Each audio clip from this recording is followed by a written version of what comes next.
Bueno, pues cuando queráis empezamos a grabar el episodio, ¿eh? Pues cuando tú estés listo, Espi. De acuerdo, podemos empezar cuando queráis. ¿Qué le ha pasado a este? Sergio, ¿estás bien? Habla raro. Por fin he cumplido mi sueño. Ya soy un ente más allá de lo natural. Hostia, pensaba que era el micro que estaba jodido. No, se ha convertido en un... ¿Estás metálico? ¿Estás pálido? ¿Qué has hecho? Siempre me ha gustado mucho Metallica. Jeje, jeje, jeje. Se ha convertido en un robot, ya. Dale al botón rojo, dale. No, sí. Reiníciale. Bueno, pero ¿puedes grabar, Sergio? ¿Estás bien para grabar? Por supuesto, humano. Vale, pues venga, vamos a empezar. Pásate las cervezas. Sí, pásate otra para Jesús. Pásala para mí. Toma, Sergio. No, Sergio no puede tomar cerveza. Dame la ¿Es un robot? ¿Se va a ¿Tienes estropear? aceite? No, tú no puedes beber. Tú eres un no robot, voy. pues te aguantas. Aceite. No. Ah. Buscamos los límites de la ciencia, el futuro de la tecnología, el alcance de la mente humana.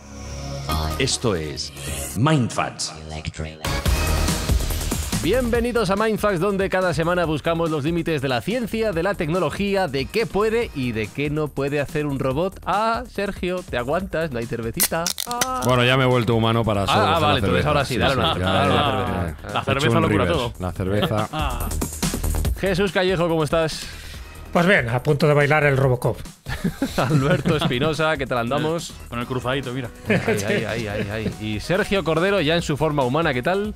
Pues mira, estupendamente, ahora que tengo la cerveza en la mano, me siento Mejor, vivo completamente. Mejor humano que robot, ¿verdad?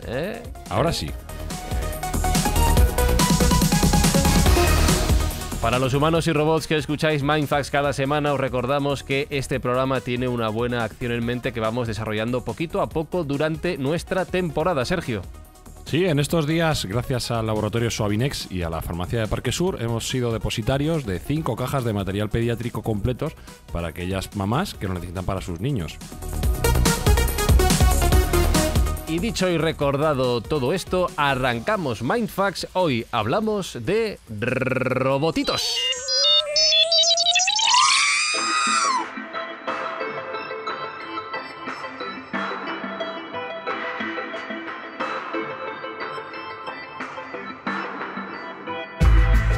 Robotitos, que es algo que muchos de nosotros hemos visto desde que somos pequeños, hemos soñado con ello, hemos fantaseado, tenemos algunos ejemplos entre nuestras manos a pequeña escala, pero que hemos, como digo, leído e imaginado de toda la vida. Pero claro, Jesús, el concepto de robot, ¿de dónde viene? ¿Quién fue el primero en pensar que podríamos tener entre nosotros aparatos que simulan ser seres vivos, ¿no? Que es un poco la imagen que tenemos del robot, un humanoide o un animaloide. El concepto de robot como palabra es una palabra relativamente moderna porque forma parte además de una novela de Karel Capek de principios del siglo XX, pero el concepto de vida artificial de autómata es muy antiguo, que en el fondo es lo mismo, porque el robot sería un poco la parte más sofisticada, más tecnológica de los intentos que ha tenido el ser humano de ser Dios, y para ser Dios, aparte de, en fin, de crear vida humana, que eso es algo que venimos haciendo desde que el mundo es mundo, y menos mal, porque si no, no podríamos estar aquí. Sí. Pero el ser humano siempre ha tenido la sensación de que podía crear otro tipo de vida que no fuera orgánica y que fuera artificial. Y aquí es donde entran pues esos autómatas, esos androides, esos artefactos y esos robots. Con diferencias, ¿no? Porque el autómata como tal, que es un poco de lo que yo voy a hablar dentro de esta parte histórica, que es fundamental, se da tanto en la mitología, se da tanto en la edad antigua como en la edad media, porque mucha gente se cree que el concepto de robot o de autómata es algo muy moderno, es algo pues que procede del siglo XX o como muy tarde del siglo XIX, y nada más lejos de la realidad. Ya teníamos robots y autómatas muy sofisticados ya desde el siglo I de nuestra era. Pero cuando dices muy sofisticados, ¿a qué te refieres? Porque supongo que no será un robot como lo que imaginamos hoy en día, o menos en las películas. Me refiero a sofisticados que tenían movimiento, que tenían como una especie de autonomía propia, ¿no? Por ejemplo, lo que sería un autómata, estas máquinas o aparatos que se movían gracias a distintos dispositivos, que podían ser mecánicos, que podían ser neumáticos, que podían ser electrónicos o que podían ser hidráulicos, y que eran capaces de realizar acciones que imitaban o bien el cuerpo humano o bien el cuerpo de animales.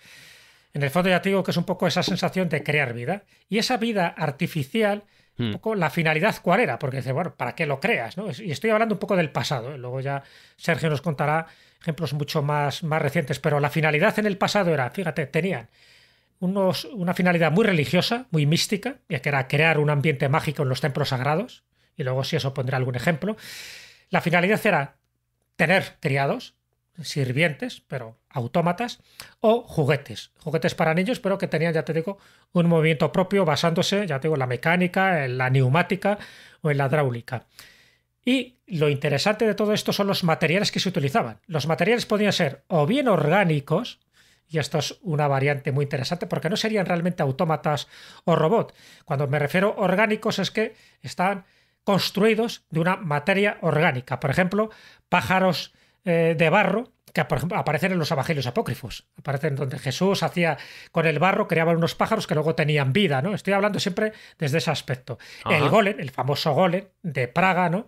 Y que tanta literatura ha generado, incluso también películas, o bien los homúnculos. Es decir, estamos hablando de materia orgánica que tú puedes crear vida, y esa vida luego cumple una determinada función. Y luego están los materiales tecnológicos. Los materiales tecnológicos estaríamos hablando de cabezas parlantes, de autómatas, de androides que caminan, que pueden incluso emitir algún tipo de sonido, de animales como leones o como aves, o incluso pues distintas tecnologías del pasado que se atribuyen a Salomón, decía que tenía un trono automatizado, y aquí entraríamos en la mitología. Los primeros autómatas que aparecen en la mitología, antes de entrar ya en la historia pura y dura, sería Dédalo, el famoso Dédalo, el del laberinto, el de Creta, ya creó estatuas móviles vivientes, ¿no? Que además las ataba para que no se escapasen. Y luego tenemos el famoso autómata, el más conocido posiblemente de todos, dentro de la mitología griega, que es Talos. Talos era un gigante cretense de bronce que lanzaba piedras a todos aquellos barcos enemigos que se quisieran acercar a la isla. Era un autómata creado por uno de los grandes herreros de la antigüedad, que era Hefesto, y a partir de ahí ya tenemos multitud de elementos que constituirían un poco lo que nosotros hemos llamado un autómata. Es decir, artilugios hechos y diseñados para una finalidad concreta. Dejando la mitología, ya te digo, son ejemplos muy rápidos que he puesto, pero ahí entraríamos, para mí, el que sería el padre de los automatismos, el padre de la robótica, que es Herón de Alejandría. Herón de Alejandría, que vivió en el siglo I después de Cristo, él tiene un libro que se llama Autómatas, y donde, utilizando el aire, utilizando el gas, en fin, procedimientos muy hidráulicos y muy neumáticos, intentaba hacer cosas sorprendentes, pero siempre con una finalidad religiosa, por eso le pagaban, ¿no? Por ejemplo, pájaros cantores, un arquero que disparaba una flecha a un dragón, todo mecánico, ingenios mecánicos para abrir a distancia puertas de los templos. Tú imagínate que estás en un templo, imagínate, pues yo qué sé, de Zeus, o de Isis, o de... yo qué sé, o de, vamos a llamarle, sí, Apolo, y que las puertas se abran de una forma automática. Como con un mando a distancia. Exactamente, se abrían. Bárbaro. O máquinas que operaban con monedas expendiendo agua bendita, o autómatas que con una espada te cortaba de un tajo la cabeza de un caballo. Eso no sé si mola tanto. Estamos hablando de hace 2000 años. 2000 años. Está claro que todo era un mecanismo artificioso, pero que lo que intentabas generar era estupefacción, asombro y la sensación, y este era un poco el efecto que hacían los hierofantes o los magos o los chamanes, la sensación de que era un dios el que estaba detrás de estos mecanismos. Es decir, para someter a las personas, tú decías lo de los criados, para convertir de nuevo a la gente poderosa casi en dioses. Claro, efectivamente, porque en el fondo, si tú eres capaz de crear de algo inanimado una apariencia de vida, tú imagínate para el profano la materia, claro, para el que no sabía cómo funcionaba esto. Claro. Luego había engranajes, había muelles, había circuitos de agua, todo lo que tú quieras, porque evidentemente electricidad no había en aquella época. Pero para un profano, ¿qué efecto te generaba? Te quedas por ejemplo, loco, los claro. oráculos. Yo estaba en Malta, cuando ibas al oráculo de Halsaflieni, funcionaba como oráculo. Y luego te das cuenta de que ese oráculo, para que reverberara la voz, para que fuera una voz metálica, para que parece que fuera el dios el que te estaba dando la respuesta a la consulta que tú estabas haciendo, está claro que había alguien detrás. Pero había alguien detrás que estaba moviendo unos mecanismos que tú no veías, en fin, el artilugio humano, pero estaba moviendo unos mecanismos, además una voz gutural que te estaba diciendo la respuesta que tú estabas demandando. Bueno, pues eso se pensaba que era la voz de Dios. El Deus es máquina, que estaba bajando para darte por fin la solución a tus problemas.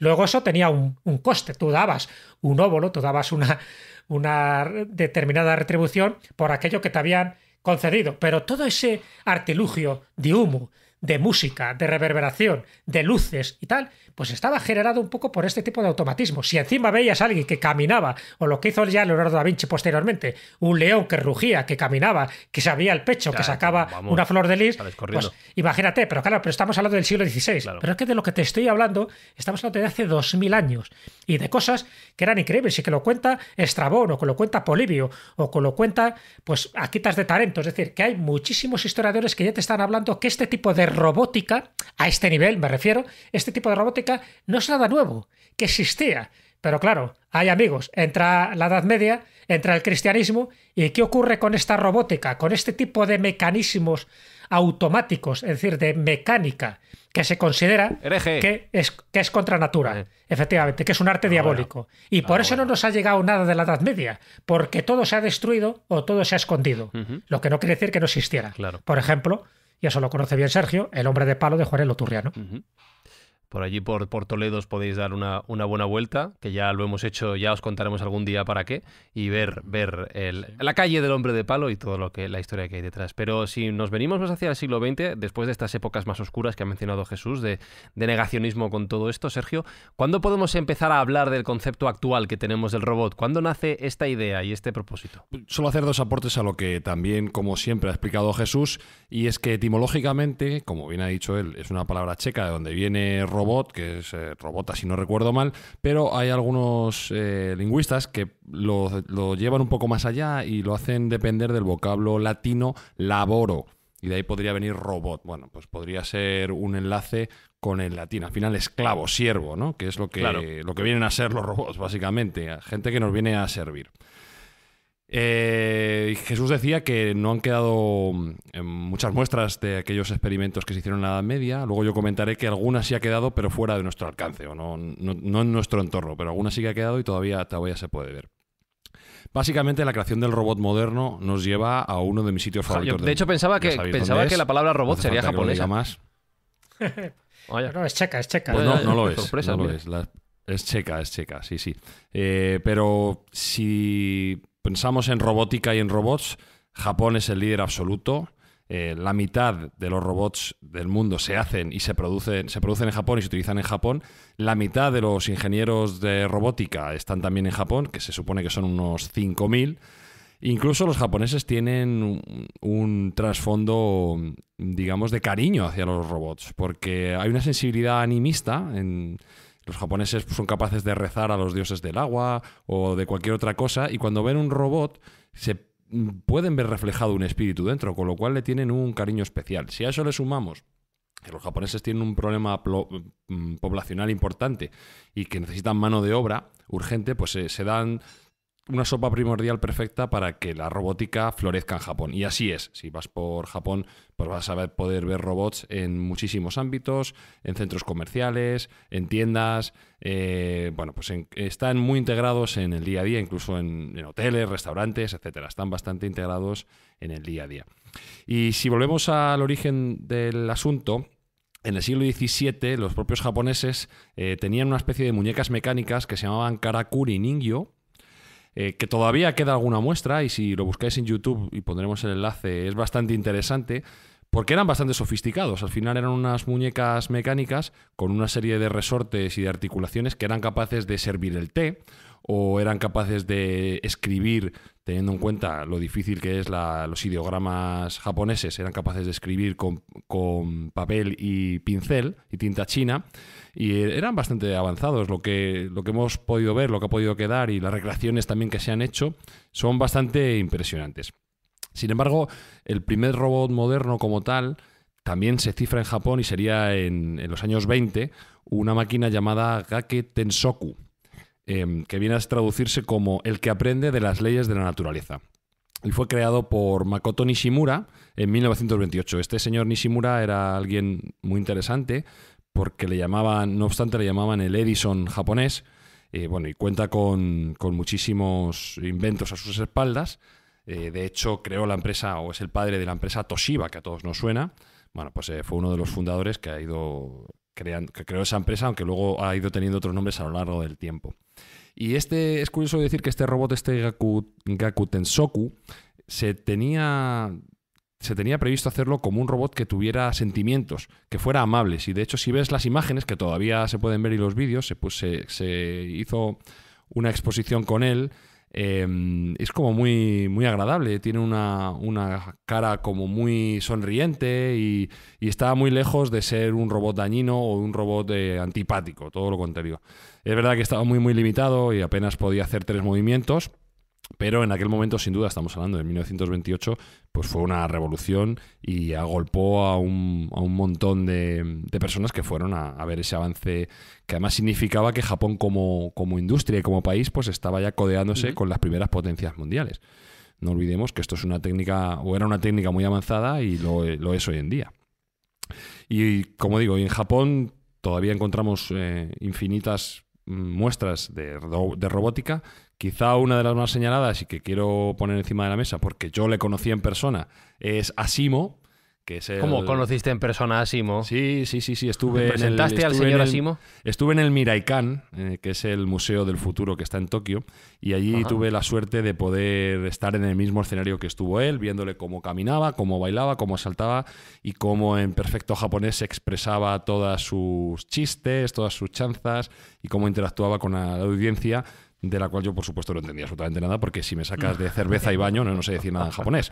Pero Asimo, para recordar quién es, por si alguien no lo ha visto, es este robot. ¿Era de Sony? Si no, es de Honda. Es de Honda. De Honda, perdón, de Honda, que parece un pequeño astronauta. Correcto, sí. Ha tenido 3 iteraciones. Y es como un astronauta blanco. Básicamente se creó como muestra de tecnología y como fue el primer robot bípedo, por así decirlo, el primer robot bípedo operativo. Fue una muestra de que efectivamente Honda estaba muy por encima y muy por delante de la tecnología en robótica en el año 2000, que es cuando se presentó. Luego, como digo, ha tenido diferentes iteraciones hasta 2018, que ya se dio el proyecto por amortizado y ya parece ser que no se va a continuar.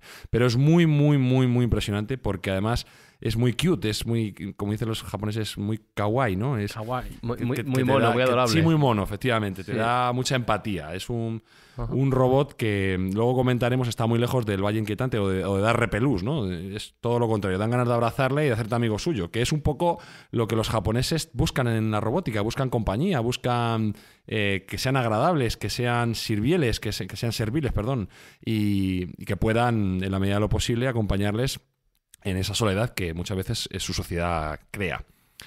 ¿Y pudiste hablar con él, hacer algo con él ya o solo estuviste en la exposición? Digamos, no. Estábamos muy, muy cerca. De hecho, además, tuvimos muchísima suerte porque creo que solo lo sacaban a bailar, por así decirlo, 2 veces en semana y nosotros tuvimos la suerte de que coincidió. No lo teníamos previsto ni nada.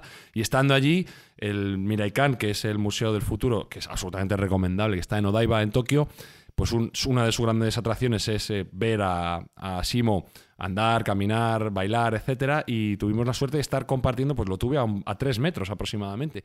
Lo pude ver en su perfecto detalle y hay que decir que es una auténtica maravilla de la ingeniería. Es algo que se ve que tiene una capacidad... O sea, el robot se puede poner a la pata coja más de lo que yo puedo. Ciertamente, yo me caería a los 20 segundos y el robot está ahí sin ningún problema. Puede saltar, puede bailar, tiene mucho mejor ritmo que yo, por supuesto. O sea, que realmente es una maravilla de la ingeniería. Y tiene ese punto de buen rollo, ¿sabes? Que te permitiría llevártelo a casa y hacerte amigo. Qué bueno. Y bueno, pues tener una relación bonita con el robot. Esto es lo que los japoneses tienen bien desarrollado. Y que para Sergio Cordero estar a 3 metros de Asimo es como para Alberto Espinosa estar a 3 metros de Iron Maiden o para mí a 3 metros de Rafael. O sea, es... Sí, absoluto ídolo. Sí, absoluto ídolo.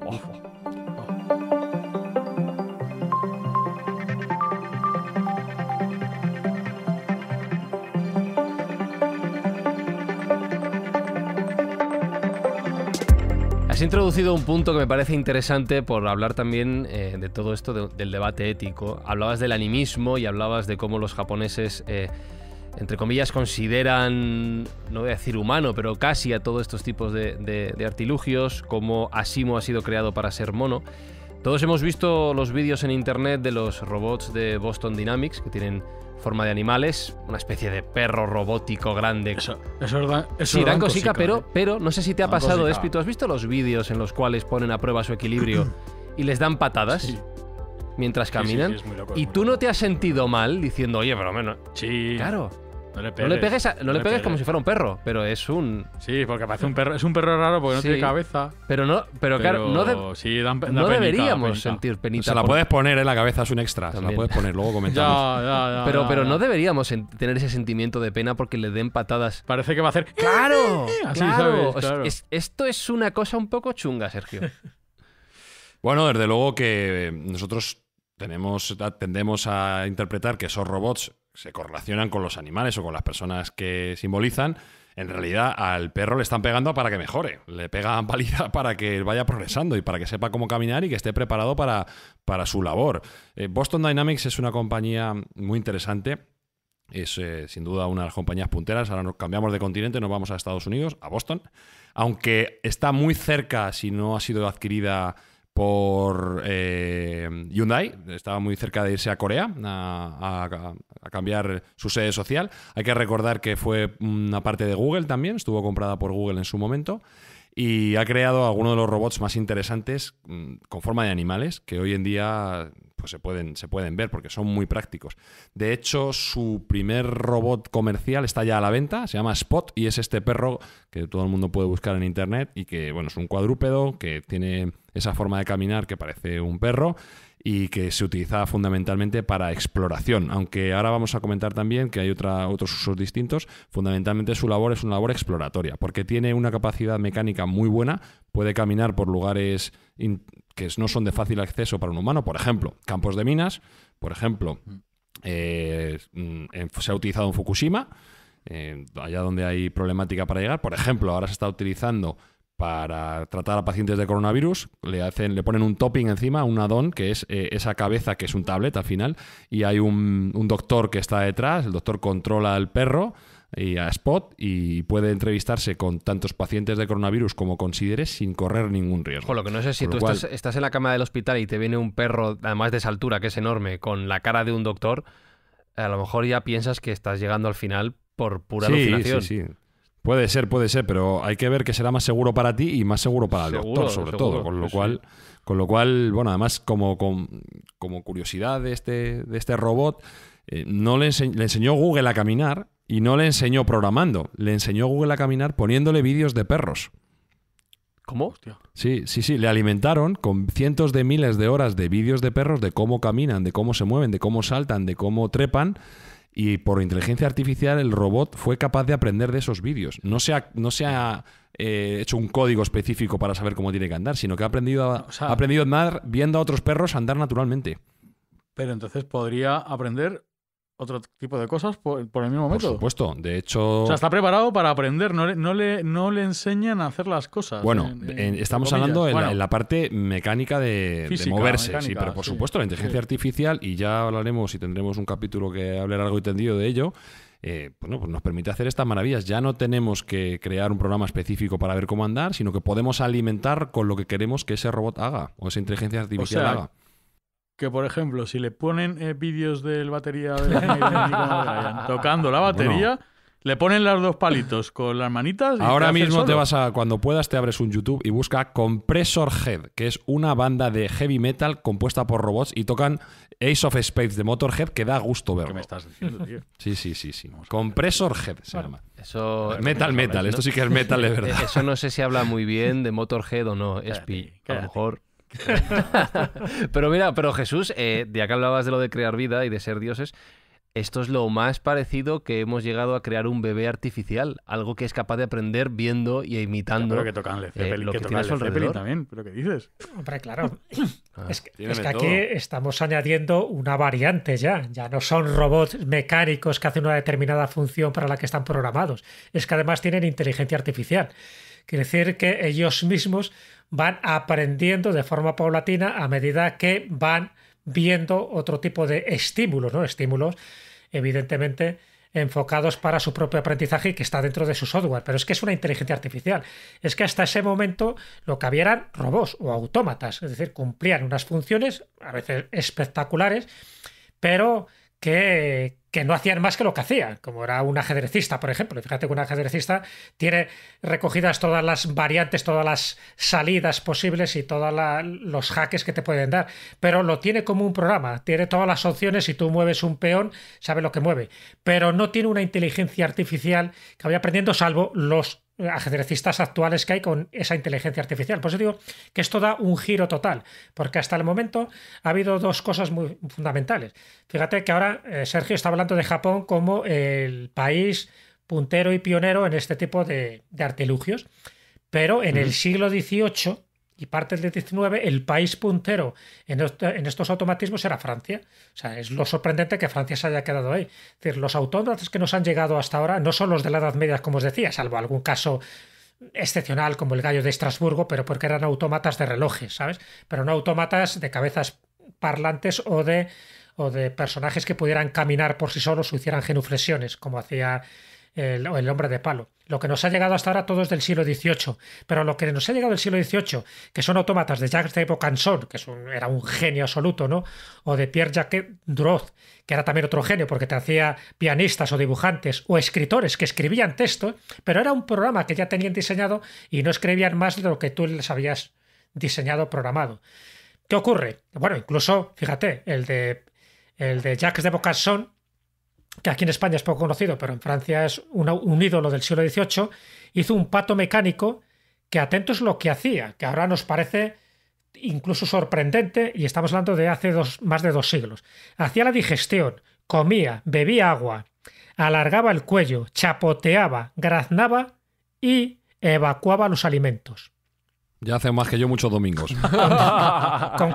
Con 400 partes móviles. Y eso en el siglo XVIII. Claro, si eso le añades una inteligencia artificial, pues al final el pato te habla y te canta la Macarena si es necesario, ¿no? Bueno, me refiero con esto que en el momento que hemos añadido un elemento como es la inteligencia artificial, y eso es verdad que Japón se ha apuntado el tanto, ahí Estados Unidos está un poco al rebufo, pues cambia totalmente el concepto. ¿Por qué? Porque será capaz de tocar el piano, si ve al mejor concertista de piano, luego será capaz de imitarle, porque en el fondo tocar el piano hay una parte mecánica y hay una parte de sentimiento. Lo que nunca va a llegar es al tempo determinado de tocar Chopin, un nocturno, no como hay que tocar Chopin de forma matemática, sino la expresividad, el sentimiento, la emotividad. Estaba viendo la banda que ha dicho Sergio y sí, toca a Led Zeppelin, rock and roll, pero le falta algo. Hombre, estaría bonito. Entonces ya vaquíamos a Microsofano, vamos. En el momento que lo hagan mejor, olvídate. Ese batería no es Joseph Bohan, tío. Ahí le falta algo. Le falta ser heavy. Le falta ser como tú. Esos porros, pero eso siempre le va a faltar a un robot. Siempre le va a faltar a un robot. Lo que no quiere decir que sea malo, porque posiblemente por eso quieren hacer robots policías, porque un policía no le va a engañar el supuesto infractor diciendo no, es que tengo a mi suegra mala, es que no sé qué. Era de un amigo, esto no es mío, lo estoy guardando. Se acabó la historia. Un robot se le puede sobornar. Pero nos convertimos en seres sin alma, que en el fondo es un robot. Inspector de Hacienda. Claro, eso es. Un inspector de Hacienda. Totalmente perfecto para eso. Pero Sergio, claro. Un registrador de la propiedad mercantil. Eso es. De eso tenemos para otro programa de Mindfax. Ahí sí que hay un robot, tío. Sí. Pero Sergio, claro, si pensamos en este tipo de robots cada vez más parecido a los seres vivos, por un lado, vale, es muy mono, como tú dices, muy kawaii, muy cute, pero por otro lado también pensar en que ellos son capaces de aprender como estamos diciendo, también da un poquito de miedo, ¿no? El decir, vamos a ser, no sé si decir reemplazados o superados, pero ¿van a ser iguales que nosotros? Esto... cosita. Nunca. Bueno, por supuesto que hay un debate también abierto y un debate interesante de saber si los robots van a poder tener derechos o no.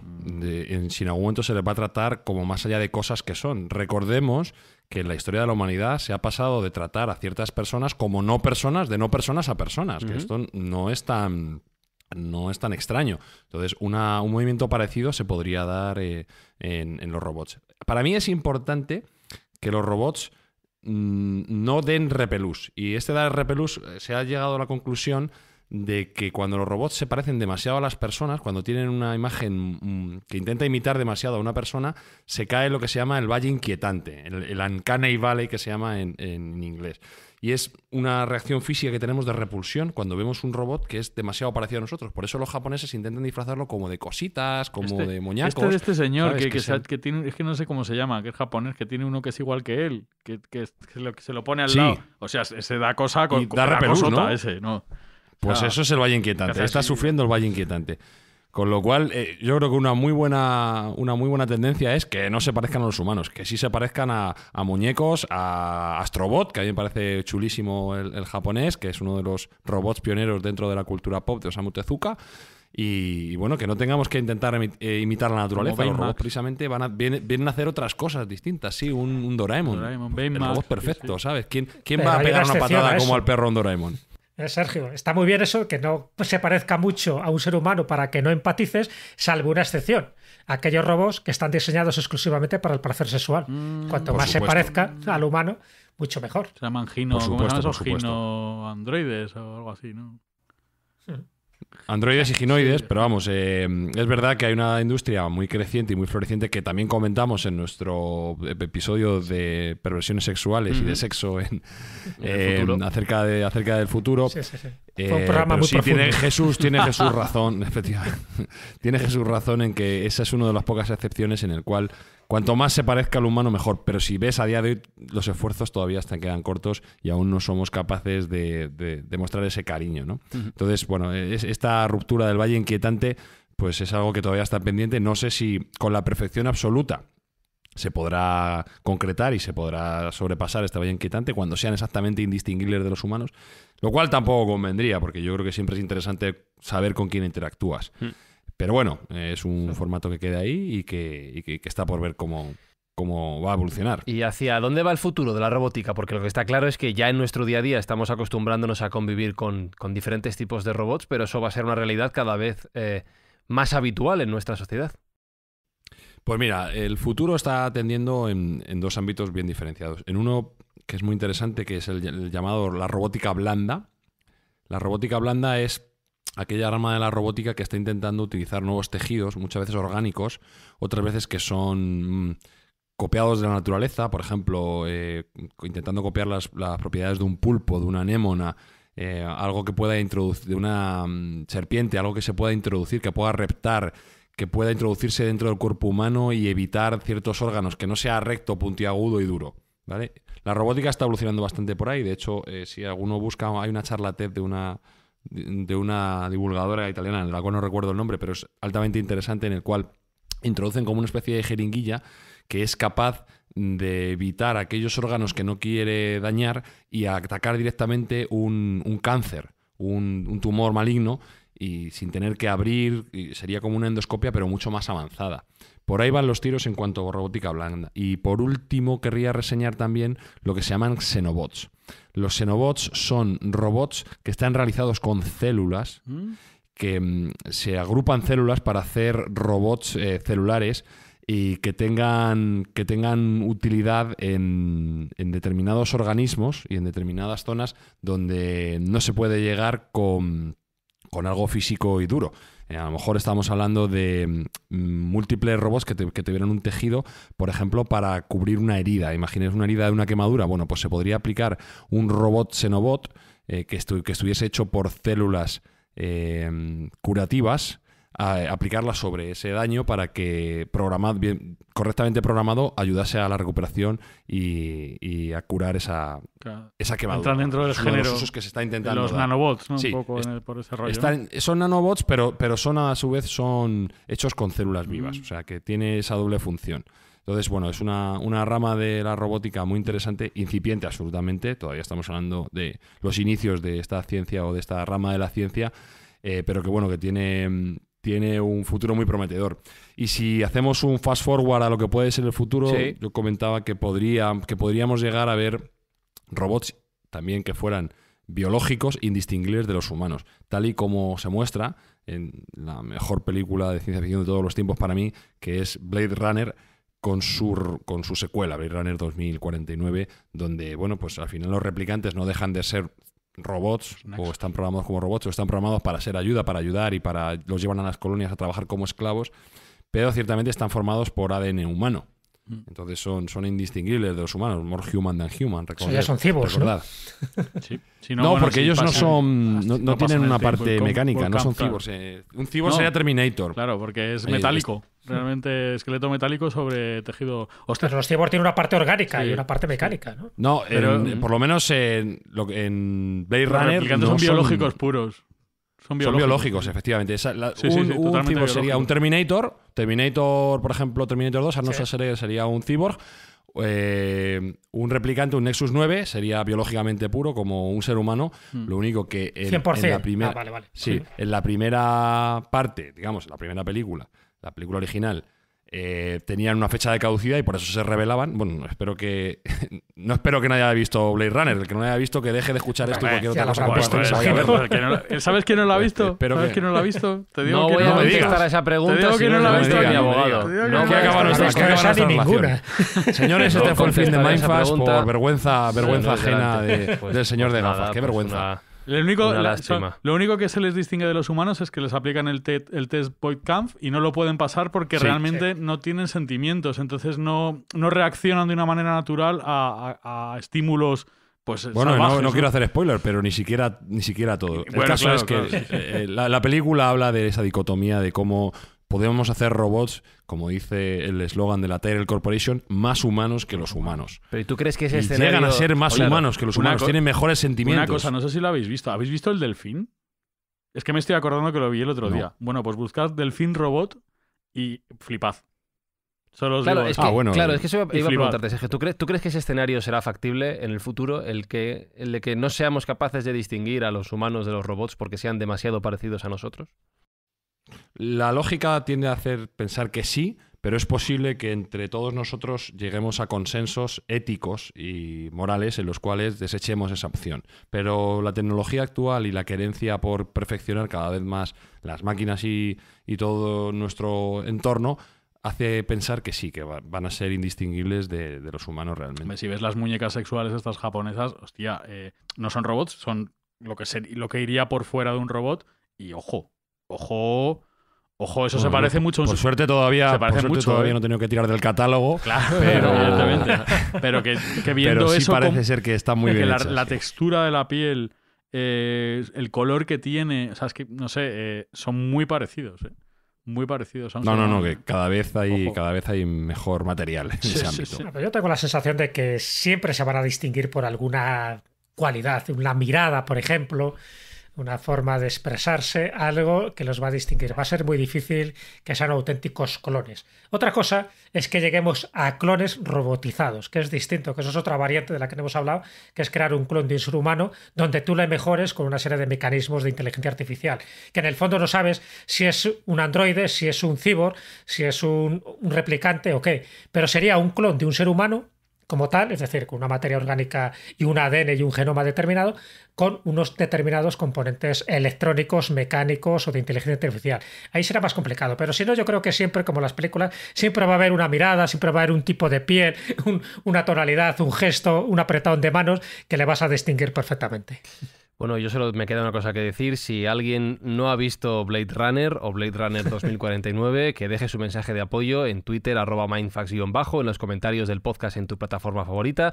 Si alguien va a adoptar la actitud de Espinosa o Sergio Corderil de acabar aquí Mindfax, ahorraos el mensaje, ¿vale? Ya está.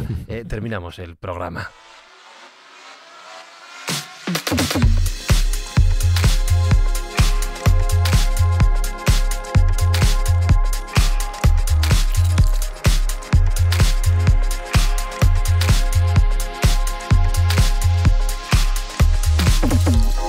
No lo estáis viendo, Mindfactors, pero os lo describo yo, Alberto Espinosa, desde que he dicho esto último, se está tapando la cara en señal de quiero vergüenza. hacer un llamamiento a todo el mundo en @mindfact_, por favor, darle zapatilla y zuzquiza, porque es que no ha visto ni una película clásica a partir del año 2007, yo creo. Es lo último. Y posterior. Entonces, por favor, mandadle todos vuestros mensajes a su Twitter personal, ya no al de Mindfacts, al su Twitter personal, dándole bien a mí bien WhatsApp fuerte, directamente. porque esta incultura audiovisual que tiene hay que resolverlo de alguna manera, por favor. Pero mandéis lo que mandéis, no os olvidéis que menos de 5 estrellas no merece la pena. 4 no, que lo vi el otro día, me pareció horroroso. No, voy a poner alguien que os quiere poco. 4, ¿por qué? O sea, pero no pongas sentido. nada. ¿Qué 4? 5 estrellas. Me ha gustado. mal. Muy bien. ¿Qué no te ha gustado para poner 4? 5 estrellas como la cerveza. Claro. Mau, por favor, si queréis donar algo. Bueno, pues si queréis donar algo, ya sabéis, aquí estamos. Jesús Callejo, gracias una semana más. Pues nada, un placer robótico como siempre. Alberto Espinosa deseando recibir 5 estrellas o Mau. Sí, saludos cordiales, amigos. Y Sergio Cordero con esa buena noticia de que desde Mindfax seguimos ayudando a ayudar. Pues sí, en estas jornadas, por suerte, hemos recibido donaciones por parte de la Farmacia Parque Sur, que nos ha donado 5 cajas de material pediátrico para aquellos que más lo necesitan. Eso es, y todo gracias a vuestras escuchas, a vuestras 5 estrellas. 5 estrellas siempre, 5 estrellas, comentarios positivos, da igual lo de Blade Runner. Se despide un servidor. Todo Fran esto Izuzquiza, no se perderá como lágrimas en la lluvia, que lo sepáis, ¿eh? No sé de qué habla. Hasta la semana que viene. Adiós. Mindfacts llega cada semana a tus oídos a través de Spotify, Apple Podcast, iVoox, Google Podcast o tu aplicación favorita. Búscanos en redes sociales. Somos Mindfacts. Yo he visto cosas que vosotros no creeríais. Atacar naves en llamas más allá de Orión. He visto rayos C brillar en la oscuridad cerca de la puerta de Tannhauser. Todos esos momentos se perderán en el tiempo. Como lágrimas en la lluvia. Es hora de morir.